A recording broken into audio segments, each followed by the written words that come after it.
This is the image with which we did the next caption contest. That's Sassy the cat and I laying on the bed. She likes to pop up there. That's her favorite spot. She likes to be right at the edge of the bed and basically curled up in my arms and chest. She uses my hand as a pillow during the night. And this is in the morning. I think she had been staying up there, and I was just coming up there to hang out with her and took a picture. She looks a little bit unhappy about being photographed. She doesn't actually like to be on camera. She seems to realize there's something when the phone goes in front of her face. And so I asked people to provide some captions. I'm going to give you the top 10 in just a moment. But before that, let's look at some puns aggregated here. So we've got, he still hasn't finished the phenomenology of meow. It's a categorical imperative that Sassy can sit on the couch. This is actually the bed, of course. Chilling with my guy after talking about Albert Camus. Okay. Another one, the cat sublated my homework. There's a Hegel joke there, right? And also the reference to the dog ate my homework joke that gets made quite a bit. Finally, a longer one.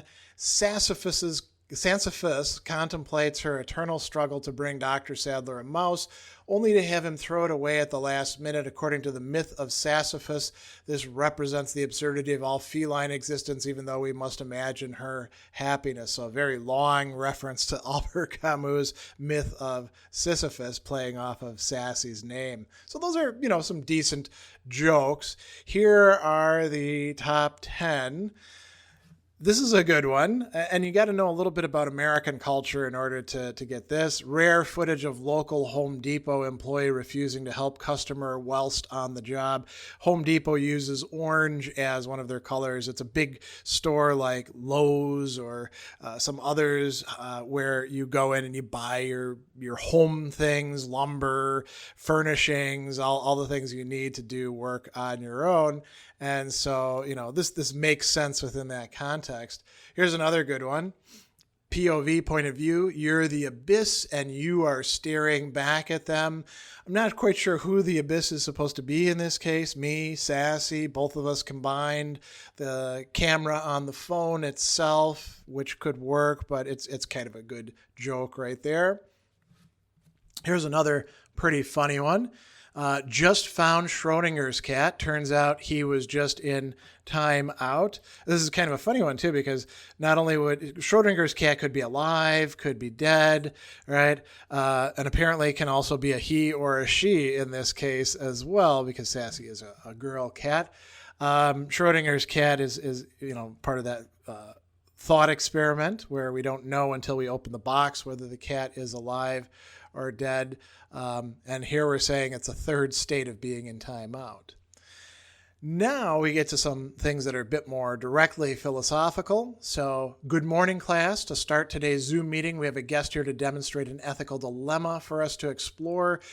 Going by utilitarian ethics, is it moral to pet Sassy the cat, even though it will bring down our collective productivity? Let's discuss.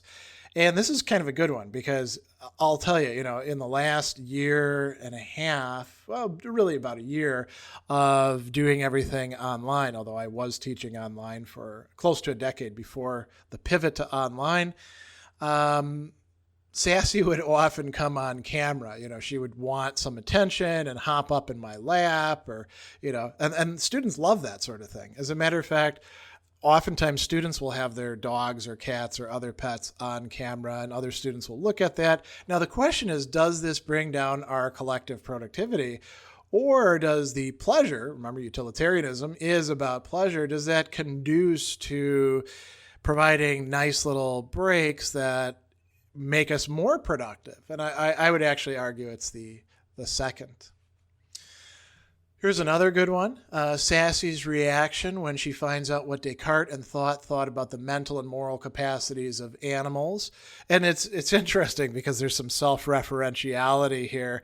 In order for Sassy to find out what, say, a philosopher like Descartes, who thought that animals are basically just meat machines, what they thought about animals, she would have to be capable of thought in a way that would go against what Descartes himself is saying. And, if an animal did discover what Descartes or Kant or others who consider animals basically not to have minds in the sense that we do, not to have conscious thoughts, and not to be capable of the kind of thinking that we are, I think if they found that out, they probably would be kind of miffed.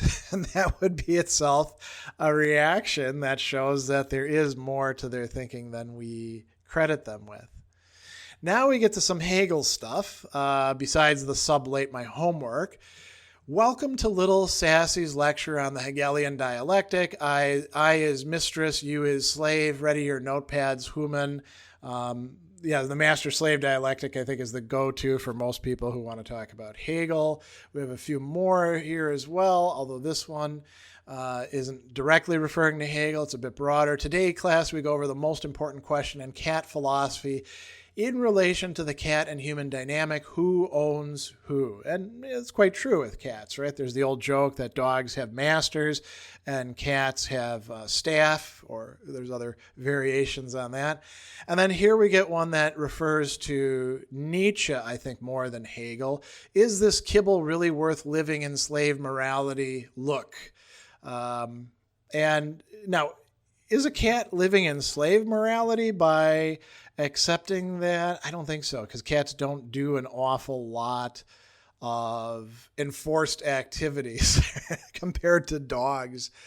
Now we move on to Lacan, and here's kind of an interesting one. The other's jouissance at work, and that may be rather mysterious to you. Why is other in capital O? Because for Lacan, who was writing in French, it's the large A, autre, right?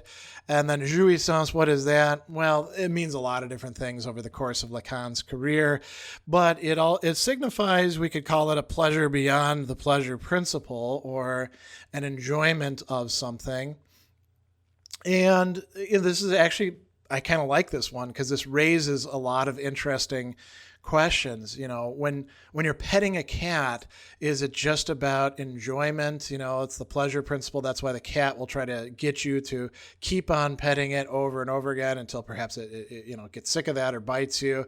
Actually, Sassy never does that. Sassy just wants more and more pets. And, the human being can enjoy it too. Actually, Anselm of Canterbury has a really interesting example of the accumulation of pleasures. He's talking back in monastic times, and he talks about the pleasure of petting a white cat, of caressing a white cat. We would say stroking it and all that. And interestingly, he doesn't use the Latin word catus. He uses the word musiceps, which means mouse catcher, showing that it's got a function, right? But then you go beyond its function. So that's probably enough about jouissance at this point. And then here's one that's adapting the symposium, Aristophanes' famous idea about soulmates. When a person meets the half that is his very own, whatever his orientation, whether it's to cats or not, then something wonderful happened. The two are struck from their senses by love, a sense of belonging to one another, and by desire, and they don't want to be separated from one another, not even for a moment. So adapting the idea of having your missing half, right? So a very nice romantic notion in terms of the cat-human relationship. And really quite, when it comes down to it, I am Sassy's human.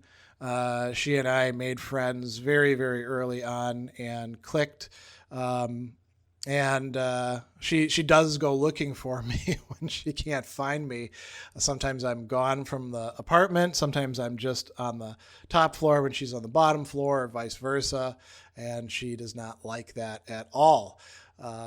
All right, so if you want to get in on the next caption contest, if this is something that you think is cool and you'd like to get involved in it, you'll want to watch for my community tab on your YouTube channel. If you've got your notifications turned off for my channel, you probably want to turn them on so that you are aware when I post the next picture. I do about 1 or 2 a month.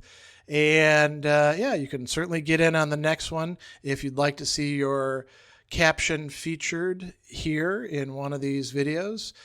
Thanks to everybody who contributed, and that's it for this one.